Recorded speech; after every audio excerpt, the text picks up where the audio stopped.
warahmatullahi wabarakatuh. Thank you, students. আমি আজকে তোমাদের ডোনর এবং ডাজ নট এর ব্যবহার নিয়ে আলোচনা করব।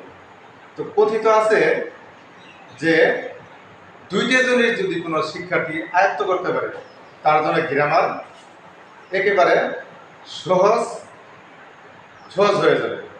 জিনিস দুটি কি, যে একটা হলো এফারমেটিভ থেকে যে কোনো সেন্টেন্সের নেগেটিভকরণ এবং সিকুয়েন্স অফ টেন্স। এফারমেটিভ থেকে নেগেটিভকরণ এবং সিকুয়েন্স অফ টেন্স, এই দুটো জিনিস যদি কোনো শিক্ষার্থী পারে তাহলে আমরা বুঝবো যে সে ইংরেজি গ্রামাটিক্যাল বুঝবে। এফারমেটিভ নেগেটিভ করতে গেলে ভোকাবুলারি অর্থাৎ ভাব, তোমাকে ভাব চিনতে হবে, নাম্বার পার্সন চিনতে হবে, অক্সিলারি ভাব চিনতে হবে। তাহলে তুমি যদি এখন নেগেটিভ না পারো তাহলে তুমি তো আর তোমার ভাব জানার প্রয়োজন নেই। এজন্য যে ভাব জানে, যারা ভাব জানে তারাই মাত্র এফারমেটিভ থেকে নেগেটিভ করতে পারে। যেন ছোট্ট একটি নিয়ম, ডোনট এবং ডাজ নট। ডোনটটা আমি কোথায় বসাবো, এফারমেটিভ থেকে নেগেটিভ করার সময় ডোনট কোথায় বসাবো? সাধারণত ডোনটটা সাবজেক্টের পরেই বসে, কিন্তু কোন ধরনের সাবজেক্টের পরে ডোনট বসে? ভার্ব যদি ওয়ান, অর্থাৎ ওয়ান বলতে ভার্বের প্রেজেন্ট ফর্ম। ভার্বের তিনটে রূপ আছে, present form, past participle. Verb যদি ওয়ান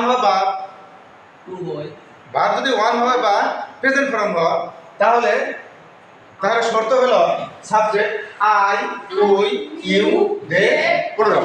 অর্থাৎ ফার্স্ট পারসন আই আর উই, ফার্স্ট পারসন আই আর উই, ফার্স্ট পারসন আই আর we, second person you, second person you, second person you, plural they. কেন দে? প্লুরাল মানে তারা, plural দে এবং the voice. এই সাবজেক্টগুলো থাকলে ভার্ব সাবজেক্টে পরে ডোনট করতে হবে। I do not eat rice. I do not eat rice. I eat rice, আমি ভাত খাই। I do not eat rice, আমি ভাত খাই না। এই ডোনটটা কোন শর্তে বসলো? এই ডোনট বসার শর্ত হলো ভার্বটা ওয়ান। ভার্বটা কি আছে?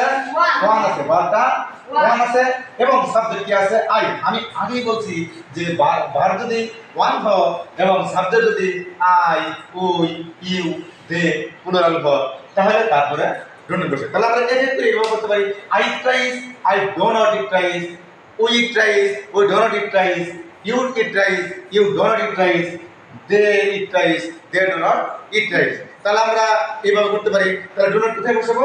যে ডোনট বসাবো সাবজেক্ট যদি I, we, you, they, plural হয় এবং ভার্ব যদি ওয়ান হয় অর্থাৎ প্রেজেন্ট ফর্ম হয় তাহলে আমরা ডোনট বসাবো। আশা করি তোমরা বুঝতে পারছো।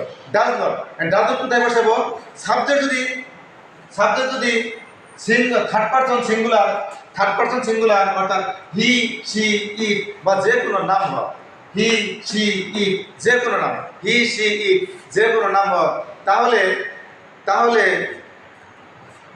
ডাজ নট বসবে।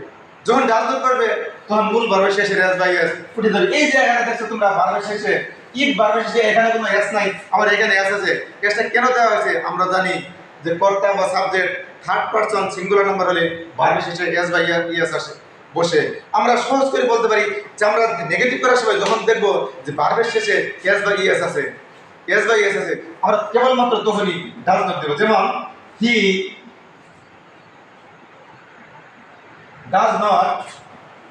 does not eat rice. এই দেখতে পাচ্ছ যে আমি যখন এখানে ডাজ নট দিয়েছি তখন এই ইট ভার্বের শেষে এসটা উঠে গেছে। আমি আবার বলছি যে ভার্ব যদি ওয়ান হয় এবং সাবজেক্ট যদি হি, সি, ইট নাম হয় তাহলে ডাজ নট বসবে। যখন ডাজ নট বসবে তখন মূল ভার্বের শেষে এস বাই এস উঠে যাবে। এই এসটা কেন পড়ছিল? এসটা এই কারণে পড়ছিল যে এই ইট ভার্বের সাবজেক্ট হলো হি। এই হি এর কারণে ভার্বের শেষে এস বা এস বসে, এখানে এস বসছে। হি এর কারণে এস বসছে, এস এর কারণে ডাজ নট বসছে, ডাজ নট বসার কারণে মূল ভার্বের শেষে এস বাই এস উঠে গেছে। আশা করি তোমরা বুঝতে পারছো। Thank you.